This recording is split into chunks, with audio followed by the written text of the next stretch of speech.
C'est pour ça que ce live, je l'ai intitulé globalement à la croisée des deux mondes. Dans quel sens allons-nous aller? Puisque ça fait maintenant 2 mois que nous sommes sur une consolidation entre les 80 et 95 000 $. Donc un range quand même assez étroit. Et depuis depuis le début de l'année 2025, on est quand même sur un plus 6-7%, donc c'est 2026, pardon, donc c'est déjà pas mal.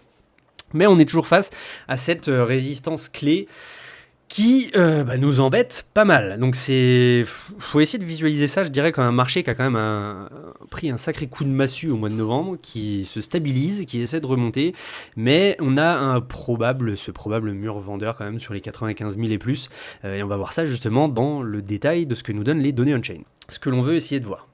Comme je vous l'ai dit, on a toujours cette fameuse, donc ça on voit la supply distribution, donc on voit où est-ce que les différents bitcoins ont été accumulés. On est toujours sur cette phase où on est juste en dessous des 70% d'investisseurs en profit, puisqu'à chaque fois on bute globalement sur cette zone des 95 à peu près K, qui, comme par hasard, est cette fameuse frontière entre l'idée qu'on peut avoir un marché qui souffle lorsqu'on est au-dessus des 75% d'investisseurs en profit. Historiquement parlant, ça s'est passé sur tous les cycles précédents, et à chaque fois on bute ici. Donc l'idée c'est que si justement on passe ces 95K comme on avait vu la semaine dernière, on a cette petite poche d'air qu'on arrivera à combler, je pense, assez vite avant de rejoindre cette fameuse barre des 100 000 $ qui, je crois, est une triple résistance, parce que il y a forcément les données techniques qui sont sur ce niveau-là, et puis moi ce qui m'intéresse, c'est évidemment reprendre ce fameux coût moyen d'achat des investisseurs à court terme autour des 98-99 000 $. Vous le savez, je vais le répéter, mais globalement, tant qu'on ne repasse pas au-dessus, je ne repasse pas bullish haussier à 100%, et tant qu'on ne reprend pas ce MVRV min, ici en jaune, donc pas ce seuil de rentabilité, mais cette fameuse zone où on verra quand même beaucoup plus d'investisseurs à même d'être en profit qu'en perte, et donc ça fera du bien, et donc en fait on passera ce fameux potentiel mur vendeur, puisque vous le savez, plus on va se rapprocher du coût moyen d'achat de tous ceux qui sont sous l'eau, plus potentiellement on va être dans la même situation qu'un 2022 ou un 2018, avec des investisseurs qui vont vendre le plus proche possible du break-even, et c'est exactement ce que l'on a vu, vous le verrez dans les graphes dans les graphes suivants, c'est exactement ce que l'on a vu en fait lors du rebond sur les 95 000 $. On a déjà un premier élément de réponse sur le fait que les investisseurs long terme sont beaucoup plus dans une phase de conservation que de distribution. C'est intéressant. Maintenant, il faut aussi voir si le momentum, lui, veut repartir à la hausse. Déjà, ce que l'on observe, c'est évidemment de voir que le profit taking, donc les prises de profit, ont quand même drastiquement diminué, toujours dans la même optique, mais que voyez-vous, à chaque fois qu'on a ce fameux rebond sur les 95K, les profits réalisés doublent quasiment. Donc, on voit que les 95 000 $ servent d'exit liquidity globalement. Et que ce soit autant en prise de profit, donc voilà, elles sont passées de 300 millions à 500 millions jour, donc quasiment 1 x 2, mais c'est un peu le cas aussi sur les pertes réalisées, parce qu'on est passé de 430 à 500 à peu près, donc c'est pareil, on a toujours des investisseurs qui vont se servir d'un prix qui repart globalement un peu à la hausse, pour justement sortir le plus proche possible d'un break-even, même si on est toujours sur des pertes réalisées qui sont quand même toujours immenses. C'est quand même sympa, ce graphe, cette configuration, de voir que là, en l'espace de 2 mois, on a quand même eu beaucoup de vendeurs qui ont vidé leur chargeur. Et donc potentiellement, cette idée d'avoir, si vous voulez, comment on appelle ça, un momentum où les vendeurs sortent petit à petit du marché, et encore une fois, dans cette idée que la pédale de frein, elle se relâche petit à petit, on a de moins en moins de pression à la vente, et ça fait du bien. Donc les pertes réalisées, elles aussi, diminuent petit à petit, elles restent quand même globalement très élevées. Moi, ce que je voulais vous montrer, c'est ce ratio entre pertes et profit, et comme vous le voyez, alors je vais essayer de zoomer dessus, on est un peu dans une configuration où on a une divergence haussière qui commence à se créer. Le prix, globalement, on est toujours dans ce range, mais comme vous le voyez, depuis environ le 15 décembre, donc ça va bientôt faire 1 mois, on est sur une divergence haussière où on essaie d'avoir un momentum qui repart plutôt en positif, et ça, c'est extrêmement intéressant. On va dire que cette configuration actuelle, peu importe où va nous amener le prix, on va essayer de continuer cette divergence haussière et pas forcément repartir sur un ratio de prise de perte qui sera de plus en plus élevé pour niquer un peu cette charte cette divergence. Donc il y a un peu moins de panic selling, un peu moins de vente à perte, on va dire en panique. Ça a sûrement été fait justement tous ces 2 mois-là, mais forcément, on voit très bien qu'ils profitent des rebonds pour vendre, que ce soit à profit ou à perte, et sortir du marché. Maintenant, c'est un peu exactement le même topo sur le pourcentage de pertes et profits. Vous le savez, nous, ce qu'on veut, c'est rejoindre cette bande bleue ici, cette moyenne d'environ 75% des investisseurs en gain, puisque comme on l'avait vu ici, Non, pardon, hop, je me trompe. Ici, c'est exactement en fait ce niveau-là qu'il faut passer pour justement retrouver un peu plus de confiance. Et comme par hasard, c'est au-dessus des 95 000 dollars. Et là, pour l'instant, on est aussi sur une divergence haussière malgré un prix qui stagne. Donc, c'est-à-dire qu'on a on a de plus en plus de vendeurs qui sont sortis du marché et de plus en plus d'investisseurs qui ont accumulé, qui ont profité pour accumuler et qui, même si on se retrouve sur les 90, bah, eux restent en profit puisqu'ils ont potentiellement accumulé sous les 90 000 dollars. Donc, c'est plutôt intéressant de voir ça et cette divergence haussière, tout comme, et les deux principaux graphes qu'il faut aussi monitorer, vous le savez, le STH SOPR, voir ce que nous font les détenteurs court terme, justement au niveau de leur prise de gain ou de leur prise de perte, ou alors le STH MVRV pour voir si eux, dans quelle configuration ils se retrouvent, s'ils sont énormément en perte ou si on en a de moins en moins et que là aussi il y a une divergence haussière qui se crée un peu pour copier ce qui s'était passé, enfin pour essayer en fait, si vous voulez, de voir si on a plutôt si on est dans une configuration de dips, de bull market entre guillemets, même si évidemment une correction de 35% et plus, ça fait mal, et globalement on peut le voir comme un bear market, même si c'est l'histoire ici de globalement 3 mois, hein, c'est quand même long, 3 mois, capitulation par le temps et donc potentiellement par le prix, ou alors si justement on ressemble à ces fameuses phases de dead cat bounce qu'on a eu en début 2022 ou début 2018, où ici en fait à chaque fois que l'on essayait de repartir à la hausse, donc on essayait de retrouver du vert, on avait ces investisseurs court terme, ces vendeurs, qui en profitaient pour se délester, que ce soit en perte ou en gain, et donc casser la dynamique, le momentum de reprise haussière. Donc là, c'est vraiment pas ce que l'on veut observer, ce que l'on avait vu ici. À chaque fois que l'on passait sur un ratio positif, on repartait à la cave. Trop de vendeurs, effet boule de neige. Ce que l'on veut plutôt voir, c'est globalement ce que l'on avait vu ici, par exemple, fin été, début automne 2024, divergence haussière sur le SOPR. Ici, alors on l'avait vu, mais j'ai envie de vous dire, c'était beaucoup plus expéditif puisqu'on avait eu 7 dernières capitulations et puis même pas une semaine après, on avait vraiment re-explosé à la hausse. Et là, pour l'instant, on a une divergence haussière qui est plutôt intéressante. Gros pic de prise de perte, le panic selling, et ensuite, on voit très bien des investisseurs qui petit à petit regagnent en confiance malgré un prix qui stagne. Ça, c'est plutôt intéressant. Maintenant, regardez.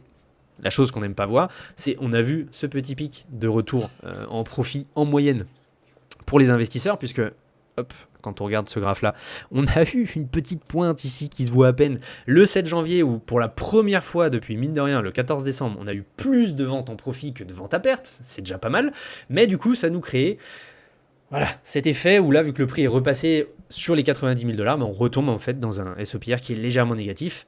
À voir maintenant si cette divergence haussière va perdurer. Encore une fois, on peut retomber sur les 0,99, c'est pas très grave.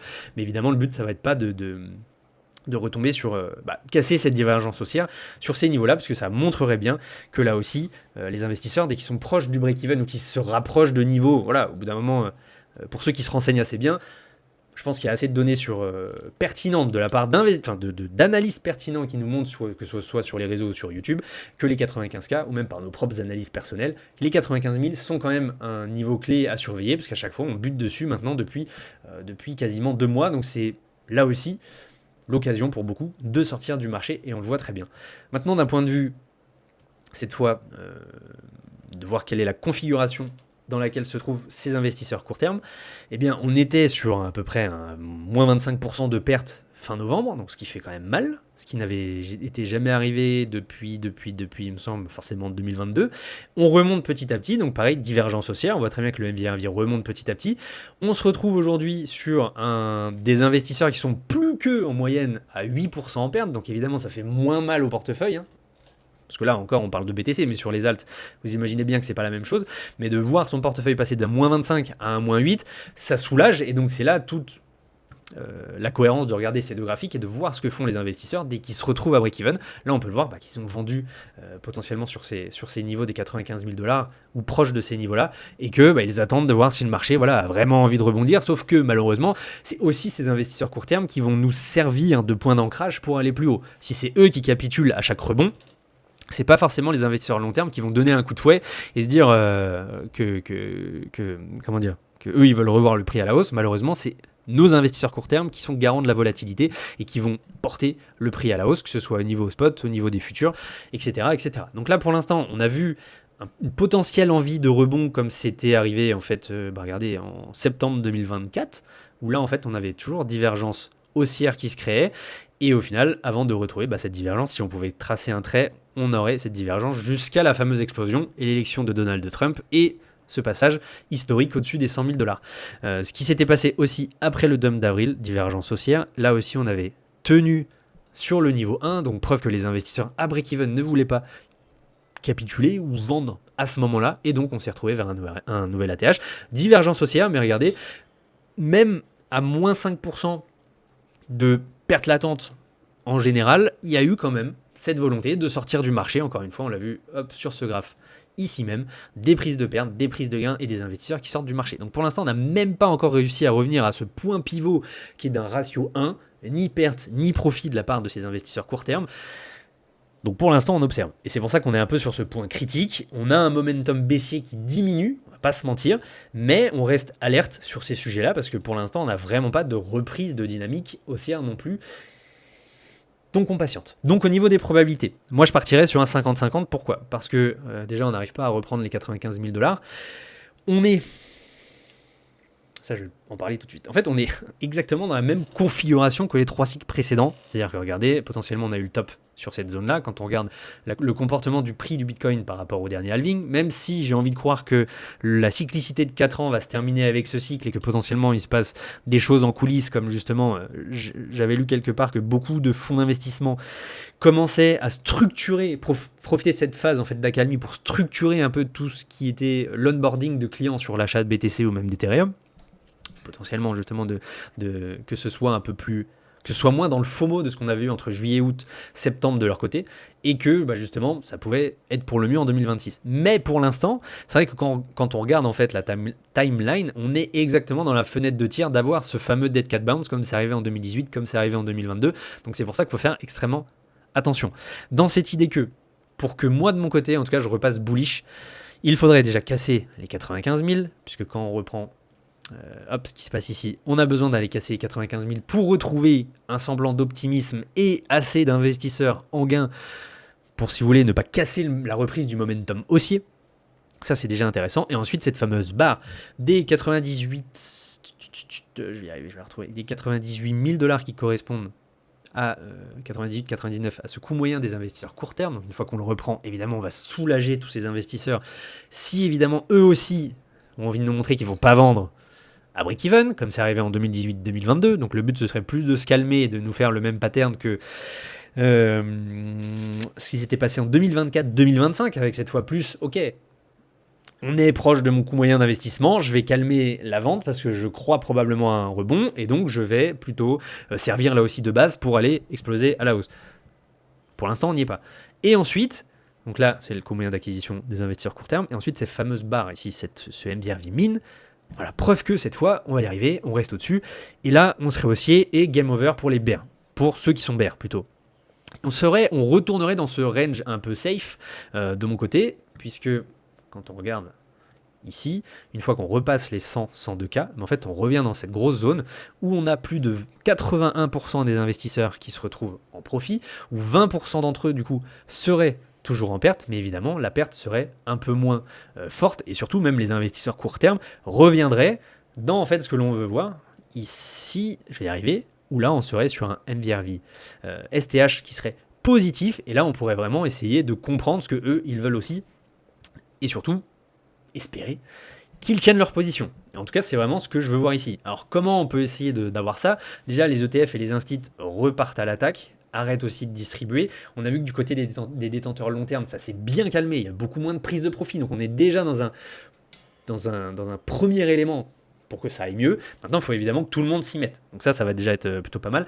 Et ensuite, la capitulation complète des vendeurs, où vraiment ces prises de perte se calment, tout comme cela s'était passé. Regardez, en fait, à cette reprise de ce coût moyen des investisseurs à court terme, qui était à l'époque, par exemple, au printemps 2025, sur les 93K, dès qu'on les a repris, baisse drastique des pertes réalisées de leur côté. Donc preuve que ici il y avait volonté de vouloir s'accrocher à cet espoir et non pas en profiter à l'inverse, comme cela s'était passé.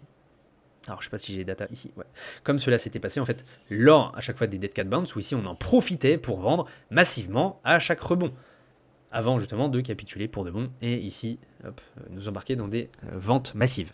Maintenant, si jamais on part sur le dead cat bounce, Ici, c'est-à-dire qu'on se fait rejeter sur les 95, 100 000 dollars.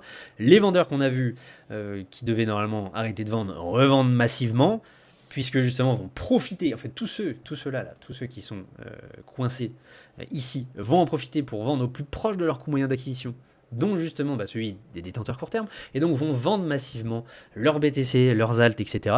Du coup, potentiel retour sur les, sur les 80 85 000 dollars, enfin sous les 90 000 dollars déjà, et forcément, qu'est-ce qu'on a envie d'aller voir par la suite, puisque ça nous attire comme d'un aimant, cette fameuse poche, qui ici, après les 82 000 dollars, plus rien ne nous retient avant d'aller sur cette poche-là. Regardez, il y a vraiment, littéralement, entre les 71 et les 82K, il y a 1,4% de la supply de BTC qui est détenue. C'est ridicule, donc forcément, c'est quelque chose qui va nous attirer, énormément. Et si après on devait partir en cataclysme, où j'ai envie de vous dire ce qui s'est toujours passé dans les cycles baissiers, forcément aller atteindre les 57 000 dollars, le realized price du Bitcoin, ce coût moyen d'achat global généralisé de tous les investisseurs. Voilà, donc ça c'est pour ça en fait que je vous parle de 50-50. Donc le plan que moi j'ai par rapport à ça, accumulation agressive sous les 80 000 dollars. Pour l'instant, je continue un DCA très simple. Mais si on passe sous les 80 000, je commencerai un DCA extrêmement agressif de par la liquidité que j'ai de côté. Par contre, et je vais reprendre cette charte-là, si on est dans cette tranche, dans cette zone-là, qui comme 2022, je ne vais pas reprendre 2018 parce que c'est le même pattern, donc pas forcément se focaliser dessus, mais tout comme ici, on revient, on bute, on revient, on bute, on revient, on bute, on n'arrive pas à repasser au-dessus. C'est prise de profit en fait de ce DCA ou de ce que j'avais pu accumuler comme poche sur les 80 000 dollars à peu près, si rejet sur ces niveaux ici. Et le troisième point, c'est patience extrême, puisque on a la preuve que les vendeurs sont épuisés, mais que les acheteurs ne sont pas encore assez convaincus de réinvestir massivement sur ce marché.